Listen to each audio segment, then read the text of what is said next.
Salut, c'est Tom de la Photo Avenue et dans cet épisode, je vais te montrer comment toi aussi, tu peux réduire la taille de tes fichiers JPEG sans perdre de qualité. Si, c'est pas un mythe, c'est faisable.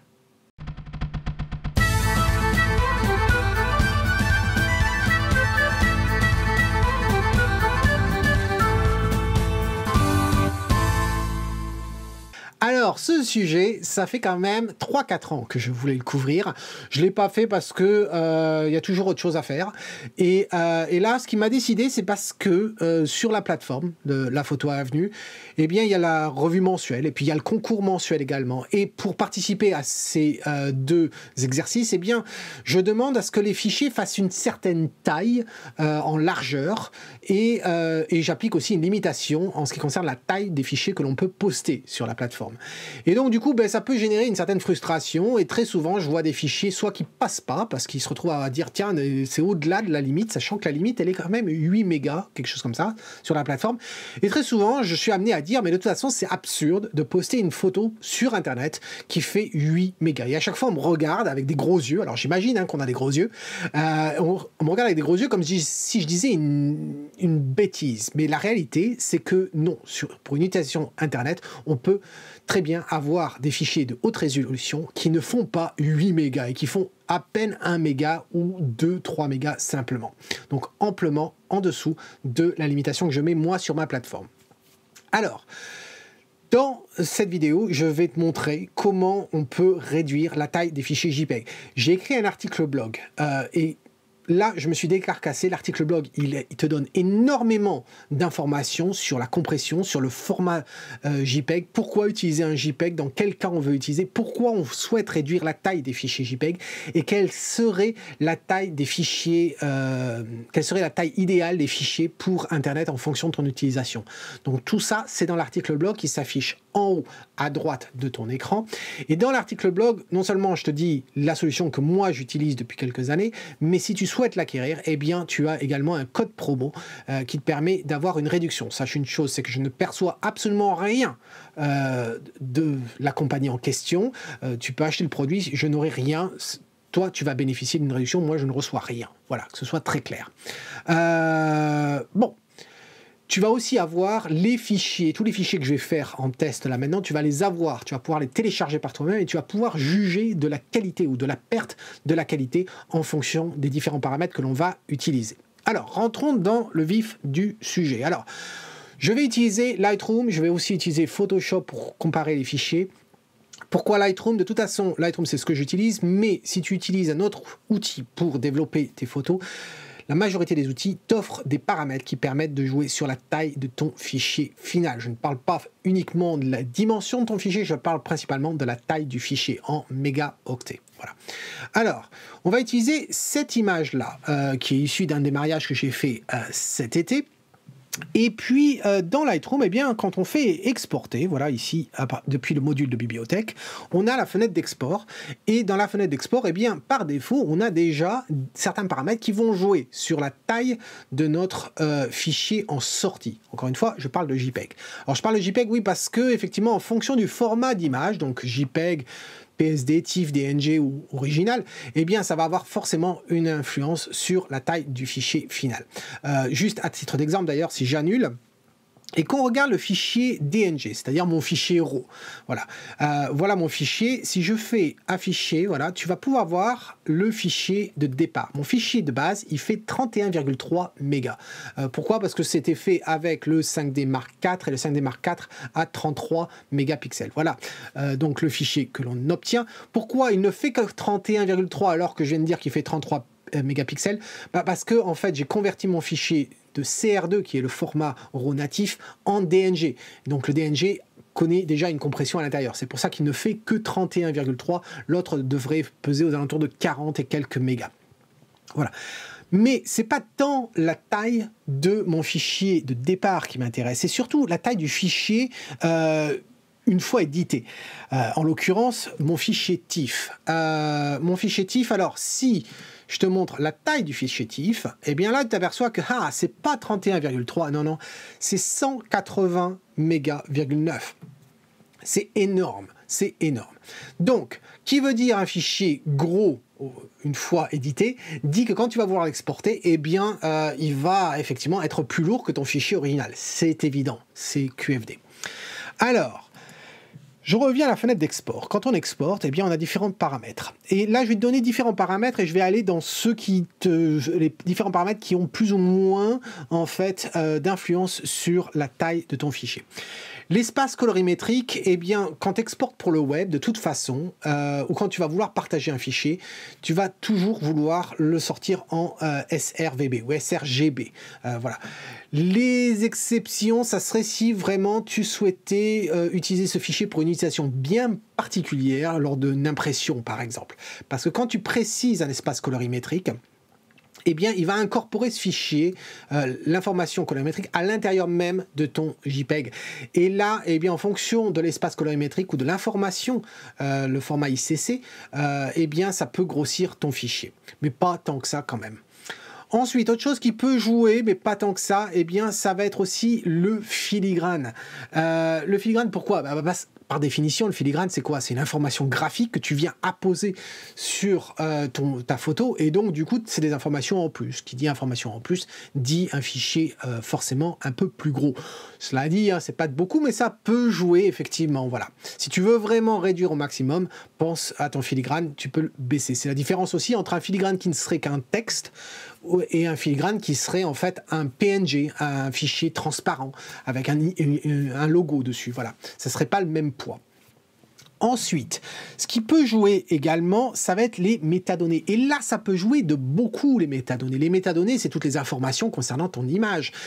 Ça comprend les EXIF, donc toutes les informations sur la prise de vue, le matériel que tu as utilisé, l'objectif, etc., le flash qu'il a utilisé. Et puis les informations aussi de copyright, les informations de contact que tu peux avoir à l'intérieur. Tout ça, ça peut être assez lourd. Surtout quand, et j'en parle dans le blog, quand tu essaies de réduire la taille de tes photos, de la taille de tes fichiers photos au maximum pour pouvoir les utiliser sur un site web et avoir une page au final qui soit la plus légère possible pour qu'elle puisse se charger la plus rapidement possible. Alors, moi personnellement, j'ai tendance à utiliser les informations de copyright et de contact uniquement. Voilà. Après, si tu utilises tes photos JPEG pour les poster sur des sites tels que Flickr ou 500px et autres plateformes spécialisées autour de la photo, eh bien, tu as peut-être envie, en fin de compte, de garder les informations concernant l'appareil et de la photo elle-même, telles que les EXIF.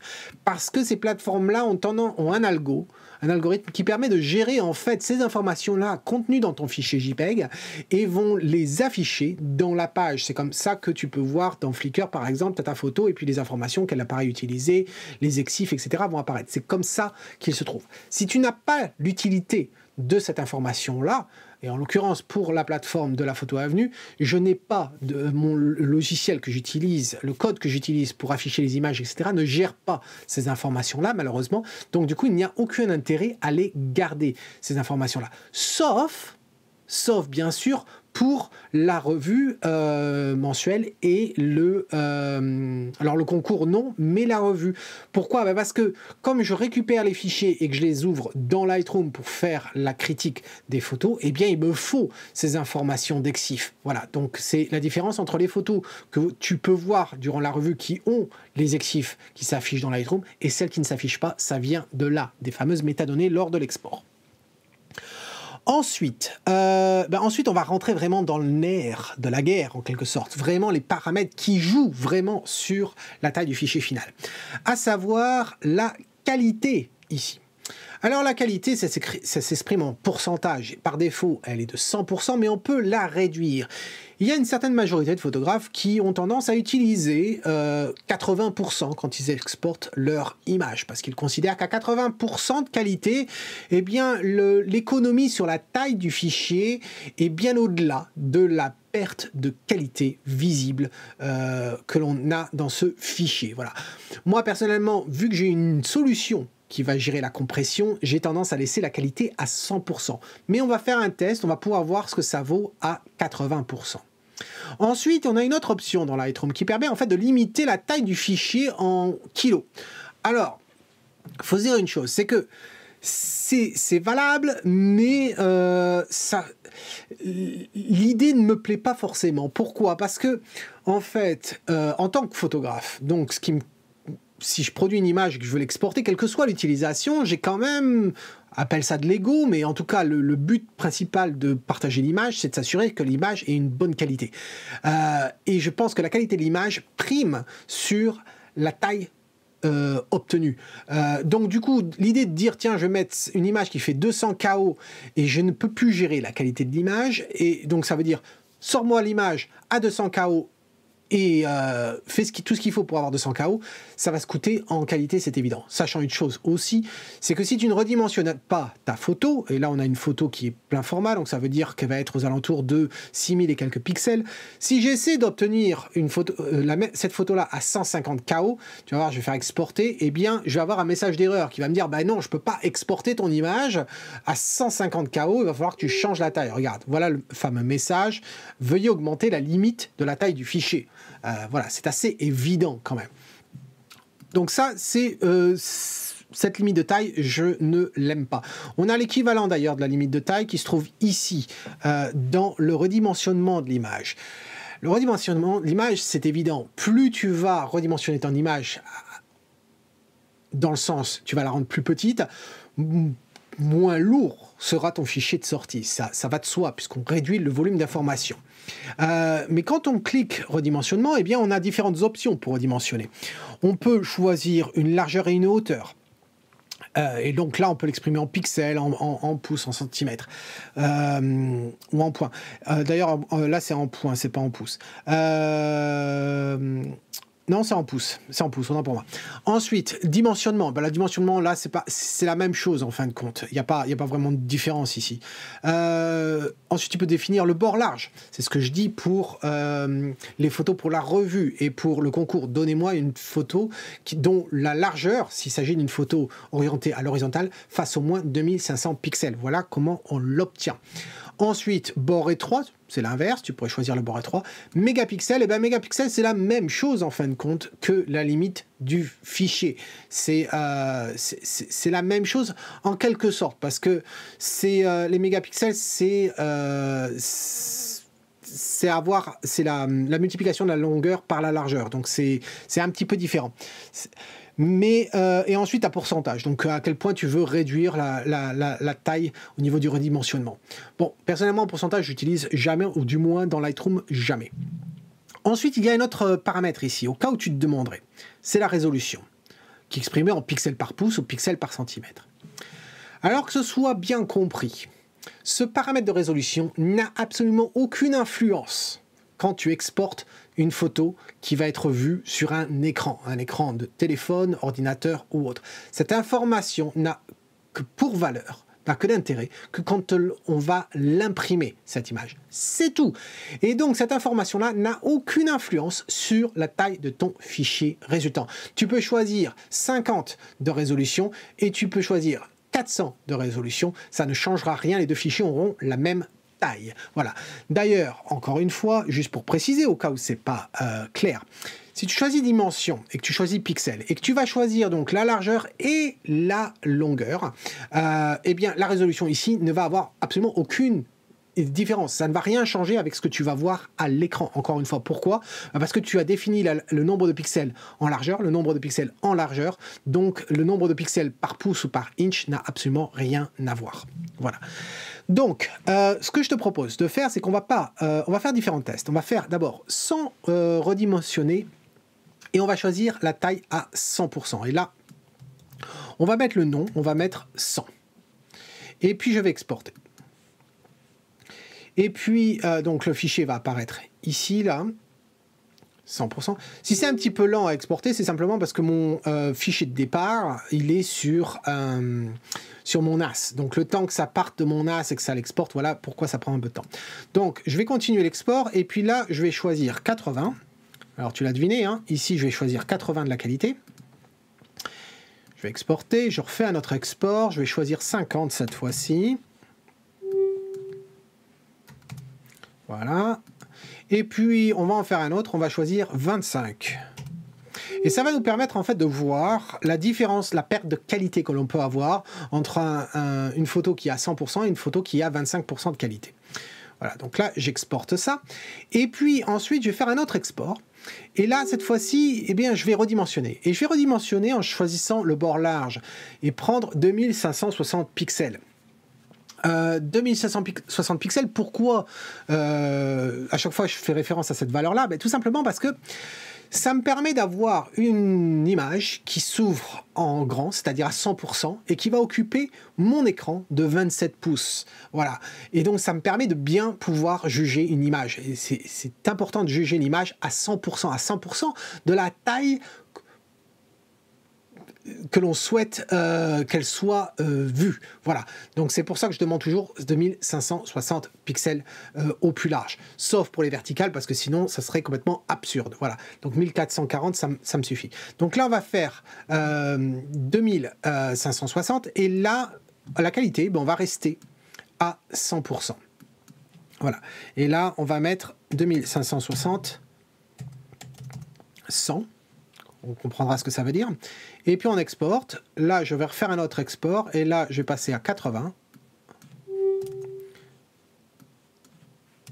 Voilà. Donc ça va faire plusieurs fichiers à comparer, mais je pense que ça sera intéressant. Alors c'est évident qu'en fonction de la qualité de l'image de départ, en fonction du contenu de l'image, on peut aussi, cette histoire de qualité de 80%, etc., ça peut évoluer. Hein, donc on peut obtenir des résultats différents. Donc là, je fais exporter et ensuite le 25.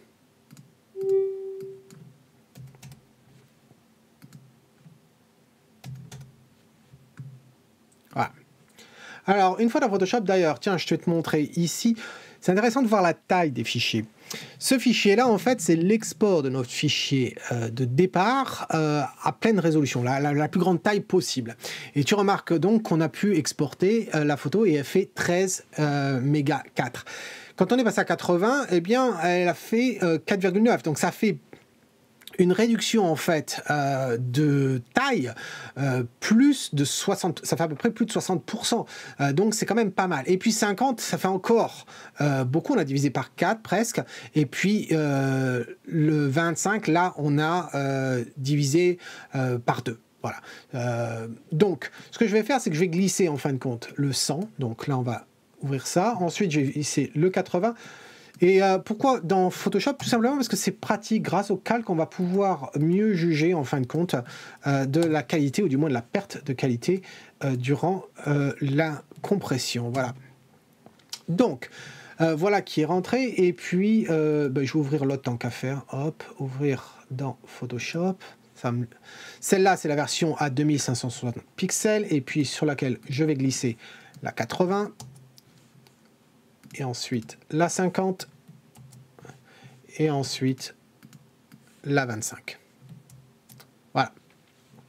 Alors, on va revenir à la grande résolution. Je vais faire CTRL ou commande 0, voilà, ça va me permettre d'ouvrir l'image qui va remplir mon écran. Encore une fois, j'ai un écran 27 pouces, et là, en fait, il me l'affiche à 28,68%. Mais tu remarqueras que c'est quand même une grande image. Voilà. Et ça représente à peu près 1, 2, 3, 4, c'est presque 4 mains l'une à côté de l'autre pour la largeur totale de l'image. Eh bien, ce qui est intéressant, c'est si je compare l'image de départ et que je la compare à 80, je ne vois absolument, et je regarde de près, je ne vois aucune différence. À 50,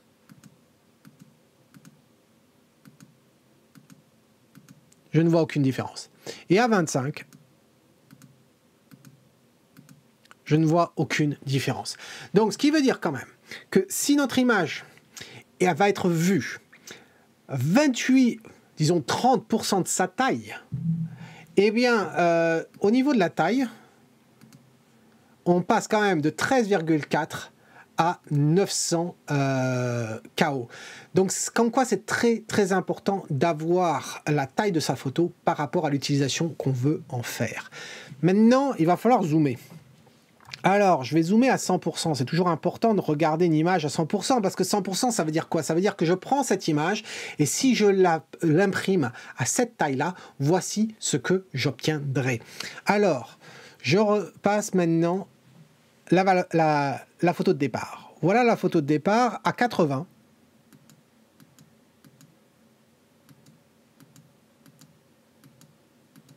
Je ne vois pas de différence.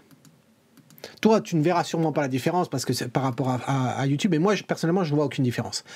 50. Et encore une fois, hein, les fichiers sont dans l'article blog pour que tu puisses faire tes tests toi-même. À 50, je commence à voir légèrement dans les ombres. Ici, je vois des pixels qui bougent. Mais ça reste quand même très, très acceptable. Très, très acceptable à 50. Et à 25, alors à 25, ça bouge beaucoup plus. Hein. Il y a plus de changements, principalement dans les ombres ici. Autour de la barbe également, parce qu'elle est sombre, et puis il y a beaucoup de détails. Donc on perd, ça a tendance à lisser un petit peu. On perd un peu de texture quand même dans la barbe. Dans les cheveux également. Mais sur la veste, je le retrouve aussi sur la veste. Sur la veste, on s'aperçoit qu'elle devient pixelisée. On avait encore du détail dans la doublure de la veste. Là, on n'en a vraiment plus du tout. Ça se perd dans les sombres ici. On n'a vraiment plus de détails, etc. C'est vraiment pas beau du tout à 25. Alors après, si on peut toujours zoomer davantage hein, à 200 pour mieux voir. Encore une fois à 80.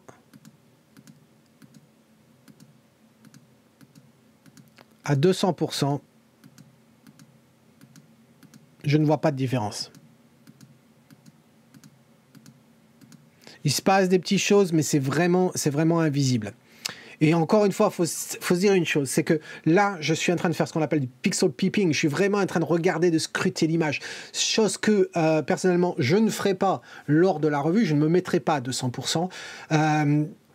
Et qu'une utilisation normale d'une image, même sur un site professionnel, personne ne regarderait à ce niveau-là, quoi. Donc, à 50, on commence à voir, encore une fois, hein, c'est très visible dans les ombres, on perd de la texture de la peau à cet endroit-là. Et puis je remarque ici, là, sur les contours aussi, on voit que le logiciel a du mal au niveau de la compression. Hein, c'est vraiment pas propre du tout. On a vraiment tout un contour qui vient se faire le long de tout autour de nos sujets. Et alors à 25, hein, j'ai peur. Oui, 25, c'est absolument pas on peut pas regarder ça, c'est atroce. C'est pixelisé comme pas possible. Plus de détails du tout dans la barbe, plus rien. Et on est à 200%. Alors maintenant qu'on a fait ça, qu'est-ce que si on regarde sur les 2560 pixels, eh bien, encore une fois, regardons 100% à 60, à 80, je veux dire. Je vois un petit peu à 80. À 50, je vois un petit peu, mais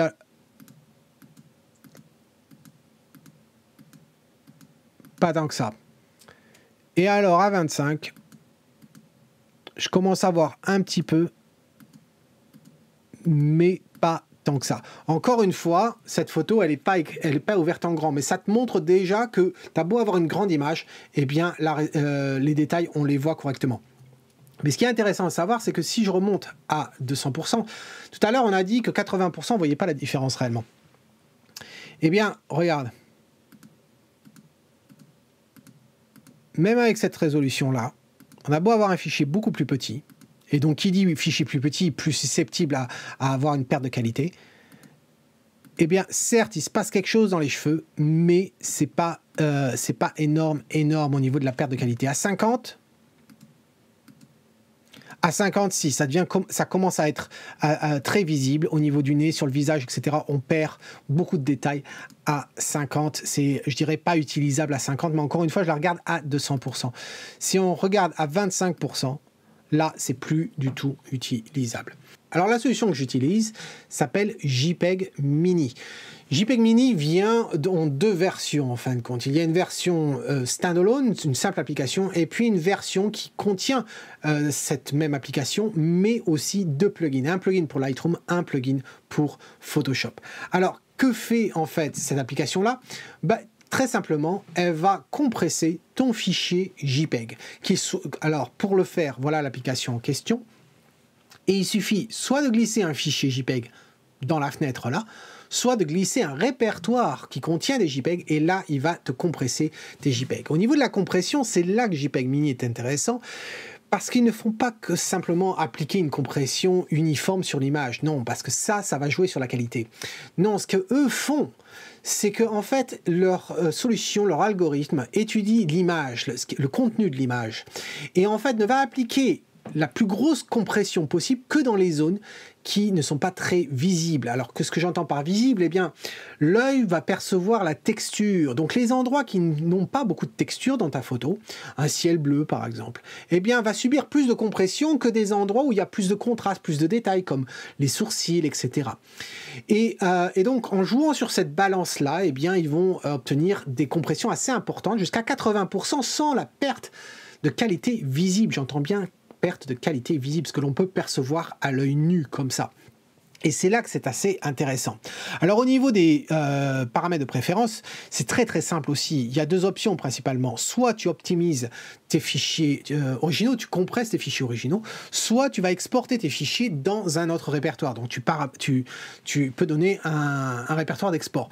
Et puis, quand tu choisis cette option-là, eh bien, tu peux exporter différentes versions de ton image. Par exemple, ça peut être intéressant d'avoir différentes versions de taille. Donc, tu peux vouloir exporter en taille originale, taille plus petite, médium, plus large, ou bien définir toi-même ta largeur maximale ou ta hauteur maximale, ou bien la longueur ou le côté le plus long, le côté le plus court. Voilà. Donc, tu peux créer plein de versions comme ça, et donc ça te permet d'avoir une chaîne de production. Donc c'est quand même très très pratique. Moi personnellement, j'utilise l'optimisation des fichiers originaux. Pourquoi? Parce que les JPEG, les fichiers JPEG, les seuls que j'ai, c'est ceux qui sortent de Lightroom ou de Photoshop. Les autres, j'en ai quelques-uns qui datent d'avant l'appareil du réflexe, mais du coup je les utilise jamais, et je ne les regarde qu'à travers Lightroom principalement. Et puis je crois même que j'ai dû les exporter, les compresser eux aussi, il y a quelques années au tout début, avec cet outil-là, quand j'ai vu que les résultats étaient assez intéressants. Alors ça, c'est la version de base qui fonctionne très très bien. Puis tu remarques en haut, en fait, tu as une valeur cumulative qui te montre combien tu as économisé au fil du temps d'espace grâce à cet outil-là. Et bien, tu vois, en 3 ans, j'ai économisé 23,95 gigas. Voilà, giga. Ça peut pas paraître beaucoup, mais c'est quand même énorme quand tu penses que ça correspond en fait au JPEG que j'exporte pour mes clients. Voilà d'où ça vient. Et puis les photos que je sors pour les articles blog, etc. Alors ensuite, ça c'est la version application, mais tu as aussi la version plugin. Alors dans le plugin de Lightroom, ça se trouve dans la fenêtre d'export, et là tu vas l'avoir ici dans les actions de post-traitement. Si tu ne le trouves pas et que tu l'as installé, et bien à ce moment-là il faut faire le gestionnaire des modules externes. Si tu ne le trouves toujours pas ici, tu vas faire ajouter, et là tu vas chercher où il se trouve. Petite info, moi comme tous mes paramètres de Lightroom, etc. se trouvent sur un disque dur externe, et bien des fois il se trouve que ce plugin n'est pas actif sur Lightroom quand je viens de démarrer Lightroom. À ce moment-là, je fais exactement ce que je viens de faire là, je le sélectionne et je fais ajouter. Voilà. Et là, il se retrouve ici. Si tu as une licence, tu rentres la licence, tu le rentres une fois, après c'est stocké. Moi, je fais terminer. Et voilà, il se retrouve ici dans ta liste. Et à ce moment-là, la seule chose que tu as à faire, c'est de sélectionner et de faire insérer. Tu remarqueras qu'il n'y a pas de paramètres à rentrer, il n'y a absolument rien à faire du tout. Et alors là, ce que je vais faire comme test, du coup, c'est je vais l'appeler comme ça. Ici, je vais remettre la qualité à 100%.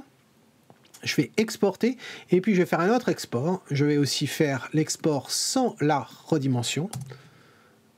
Voilà, ici, et je fais export. Et regardons un peu la taille des fichiers obtenus. Alors, là, tu vas voir ce fichier là va changer. Hop, tu as vu, il a changé. En fait, ce qui se passe, c'est un post-traitement, c'est comme un droplet de Photoshop. Si tu ne sais pas ce qu'est un droplet, j'en ai parlé l'année dernière ou il y a 2 ans de ça, il y a une vidéo qui s'affiche ici. C'est une action qui vient un post-traitement qui vient se dérouler après l'exportation de Lightroom. Là, en l'occurrence, donc tu as vu, on est passé de 13,4 à 6,3. Donc en gros, on a économisé la moitié de notre photo. Ce qui est intéressant, c'est que quand on regarde par rapport à la taille que je demande sur la plateforme de 2560 pixels, eh bien, tu remarques que là, avec JPEG Mini, on est à 950 KO par rapport à l'original qui était de 2,3 mégas. Donc, tu vois, on se retrouve proche en fait des 80%. Alors, qu'est-ce que ça vaut si on regarde la qualité? Eh bien, si on va dans Photoshop et qu'on regarde ça, on va commencer par la taille principale, voilà, et hop, ici. Ici, je vais glisser donc notre fichier. Voilà le fichier. Alors, si je le compare, et là, je vais zoomer à 200% directement, on ne va pas s'embêter, hein, 200%, voilà, et on va remonter ici, comme ceci, et on va voir, par rapport à l'original,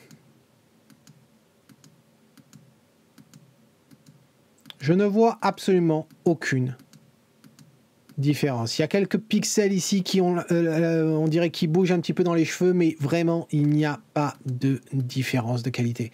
Si je compare avec le 80,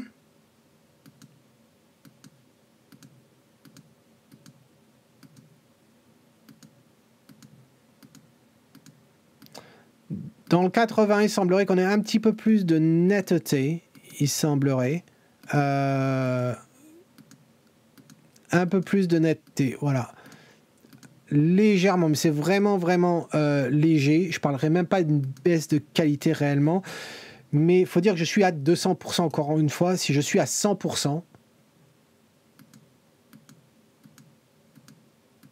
je ne vois absolument aucune différence. Si maintenant on regarde à 2560, eh bien à 2560, hop, je le glisse ici. Entrée, et si on compare, encore une fois je vais passer à 200%, 200% ici, je compare avec l'original, il y a une légère différence quand même, on perd un poil de détail, je dirais, avec JPEG Mini avec cette taille là, mais vraiment, vraiment léger, et par rapport au 80,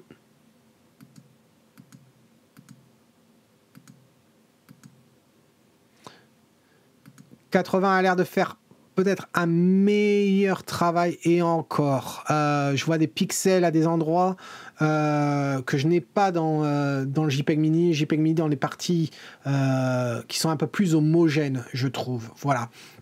Alors, comme on peut voir, avoir le logiciel JPEG Mini ou ne pas l'avoir. D'ailleurs, dans Photoshop, il y a aussi le plugin. Le plugin, pour le trouver, eh bien, il faut faire fenêtre, extension, et là on le trouve, et ça apparaît sous forme de panneau ici. On a quelques informations sur le volume de compression lors de l'export, mais on ne peut rien gérer encore une fois. Je crois que ce qu'il faut retenir de tout ça, c'est que JPEG Mini ne fait pas forcément des miracles. C'est une solution comme une autre, c'est pas la seule. Ça permet de bien gérer l'export quand on fait une chaîne de production. Je n'ai pas forcément envie de jouer avec les 80% de temps en temps et d'autres pas. Ce que je sais, c'est que JPEG Mini, je l'utilise depuis 3-4 ans. Je l'utilise pour les galeries de mes clients, donc les photos que j'envoie sur les galeries de mes clients, à partir desquelles mes clients peuvent passer les commandes d'impression. Et bien ces photos-là, ces fichiers-là, ont subi un JPEG Mini et ça n'impose absolument aucun souci au niveau de l'impression. D'ailleurs, on a tendance à faire beaucoup de pixel peeping sur un écran. Quand on transpose ça à l'impression, on s'aperçoit en fin de compte que le manque de netteté qu'on voit à l'écran, ça ne se reproduit pas forcément à l'impression. Ça dépend des tailles que l'on imprime, mais même plus on imprime grand, moins ça pose de problème. Donc, je dirais, JPEG Mini, c'est une solution que j'adore parce que ça me permet d'avoir une chaîne de production. Quand j'exporte de Lightroom, boum, je sais que mes JPEG sont déjà à une taille optimale et la qualité obtenue, elle est constante et ça se passe très bien. Voilà.